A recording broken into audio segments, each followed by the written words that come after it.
বাগানে আসছো কেন? মাশরুম তুলতে। মাশরুম আছে বাগানে? আছে।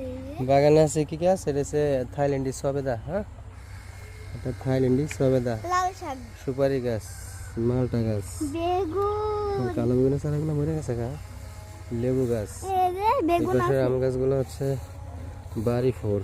বেগুন। এই পাশে বাড়ি ফোর, আর এই পাশে হচ্ছে গিয়া থাইল্যান্ডি ব্যানানা এগুলো। আর এটা হচ্ছে গিয়ে আবার লিচু গাছ, এবার লিচু ধরবে। তারপরে দিকে আছে আনার, আনার গাছ। আনার গাছে আনার একটাও খাইতে পারি নাই, সব আনার পোকে ধরে জায়গা, মেডিসিন দেওয়া লাগে, মেডিসিন দেওয়ার সময় হয় না, আনারও খাইতে পারি না। তারপরে এদিকে দেখেন, এদিকে আছে কলা গাছ, কলা